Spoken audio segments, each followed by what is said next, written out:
Assalamualaikum warahmatullahi wabarakatuh. Halo anak-anak, kembali lagi dengan pembelajaran PPKN. Nah, sebelum memulai segala sesuatunya, kita harus senantiasa berdoa agar selalu diberi kelancaran dan diridhoi oleh Allah. Amin. Nah, anak-anakku sekalian, seperti biasa, dalam memulai pembelajaran PPKN kali ini, kalian bisa mempersiapkan media pembelajaran kita, yaitu modul dan LKS. Nah,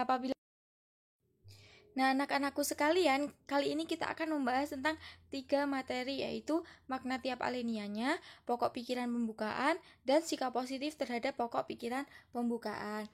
Yang pertama kita akan membahas tentang makna alinea pada pembukaan Undang-Undang Dasar 1945.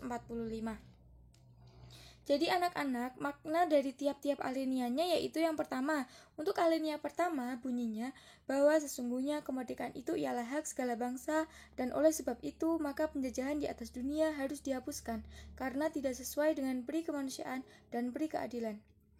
Nah, di sini artinya yaitu menunjukkan keteguhan dan kuatnya pendirian bangsa Indonesia menghadapi masalah kemerdekaan melawan penjajah. Nah, pada alinea ini mengungkapkan yaitu bahwa penjajahan tidak sesuai dengan peri kemanusiaan dan keadilan. Karena itu, penjajahan harus ditentang dan dihapuskan agar semua bangsa di dunia ini dapat menjalankan hak kemerdekaannya sebagai hak asasinya. Nah, disitulah letak moral luhur dari pernyataan kemerdekaan Indonesia. Untuk alinea kedua, berbunyi dan perjuangan pergerakan kemerdekaan Indonesia telah sampailah kepada saat yang berbahagia dengan selamat sentosa menghantarkan rakyat Indonesia ke depan pintu gerbang kemerdekaan negara Indonesia yang merdeka, bersatu, berdaulat dan makmur. Nah, artinya di sini bahwa kemerdekaan Indonesia bukan pemberian atau hadiah dari negara lain, tetapi merupakan hasil perjuangan bangsa Indonesia sendiri. Selanjutnya, bahwa kemerdekaan tersebut bukan merupakan tujuan akhir atau baru mencapai pintu gerbang, tetapi masih harus diisi dengan mewujudkan negara yang merdeka, bersatu, berdaulat, dan makmur. Selanjutnya ada di alinea ketiga, bunyinya atas berkat rahmat Allah yang Maha Kuasa dan dengan didorongkan oleh keinginan luhur supaya berkehidupan kebangsaan yang bebas, maka rakyat Indonesia menyatakan dengan ini kemerdekaannya.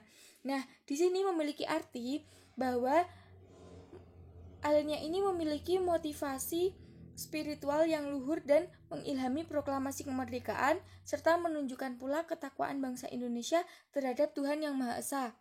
Intinya, pengakuan bahwa kemerdekaan yang diperoleh bangsa Indonesia bukan semata-mata hasil perjuangan bangsa Indonesia sendiri, tetapi juga atas berkat rahmat Allah, yaitu Tuhan Yang Maha Esa. Artinya, bahwa bangsa Indonesia mendambakan kehidupan yang seimbang antara material dan spiritual, serta keseimbangan kehidupan di dunia dan di akhirat. Nah, untuk alinea yang terakhir atau keempat yaitu makna yang dimiliki di alinea keempat ini yaitu tujuan negara, undang-undang, susunan dan bentuk negara, sistem pemerintahan, dan dasar negara. Nah, untuk masing-masing pengertiannya yang pertama yaitu tujuan negara. Nah, Indonesia ini memiliki tujuan yaitu melindungi segenap bangsa Indonesia dan seluruh tumpah darah Indonesia, memajukan kesejahteraan umum, mencerdaskan kehidupan bangsa, dan ikut melaksanakan ketertiban dunia yang berdasarkan kemerdekaan, perdamaian abadi, dan keadilan sosial. Nah, makna yang kedua yaitu Undang-Undang Dasar yang digunakan yaitu Undang-Undang Dasar 1945. Yang ketiga, susunan dan bentuk negaranya yaitu Republik Kesatuan. Yang keempat, sistem pemerintahan negara Indonesia yaitu berkedaulatan rakyat atau demokrasi. Dan yang kelima yaitu dasar negara Indonesianya yaitu Pancasila. Baik anak-anak, selanjutnya kita akan membahas tentang pokok pikiran yang ada di pembukaan Undang-Undang Dasar 1945. Untuk pokok pikiran yang pertama yaitu negara melindungi segenap bangsa Indonesia dan seluruh tumpah darah Indonesia dengan berdasarkan atas persatuan dengan mewujudkan keadilan sosial bagi seluruh rakyat Indonesia. Nah, dalam pembukaan ini diterima aliran pengertian negara persatuan, yakni negara yang melindungi dan meliputi segenap bangsa seluruhnya. Berarti juga negara hendak mengatasi segala paham golongan dan segala paham perseorangan. Yang kedua yaitu negara hendak mewujudkan keadilan sosial bagi seluruh rakyat Indonesia. Paham pemikiran ini menunjukkan bahwa manusia Indonesia mempunyai hak yang sama untuk menikmati keadilan sosial dan kewajiban yang sama untuk menciptakan keadilan sosial itu. Namun, negara juga berkewajiban menciptakan keadilan sosial tersebut. Selanjutnya yang ketiga yaitu negara yang berkedaulatan rakyat berdasarkan atas kerakyatan dan permusyawaratan perwakilan. Maka dari itu, sistem negara yang hendak terbentuk dalam Undang-Undang Dasar 1945 harus berdasar atas kedaulatan rakyat dan berdasar atas permusyawaratan dan perwakilan. Yang keempat, negara berdasarkan atas ketuhanan yang Maha Esa menurut dasar kemanusiaan yang adil dan beradab.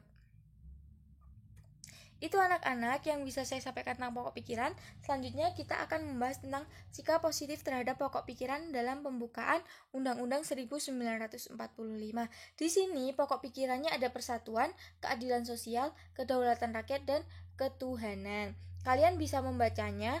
Apa aja sih sikap positif yang bisa kita lakukan dalam kehidupan sehari-hari sesuai dengan pokok pikiran pembukaan Undang-Undang 1945. Di situ saya sudah membuatkan tabel untuk contoh-contoh sikap perilakunya. Kalian bisa memahami dan membacanya kembali karena saya rasa untuk sikap dan contoh perilaku ini kalian bisa memahami sendiri tanpa harus saya ulas kembali. Itu saja anak-anak yang bisa saya sampaikan. Semoga apa yang saya sampaikan kali ini bisa kalian pahami dan kalian bisa mendapatkan materi yang lebih mudah lagi. Jangan lupa untuk selalu mengerjakan tugas tepat waktu dan jangan lupa juga untuk tetap patuhi protokol kesehatan. Tetap jaga kesehatan, makan makanan yang bergizi dan selalu berpikir positif. Cukup sekian dari saya. Wassalamualaikum warahmatullahi wabarakatuh.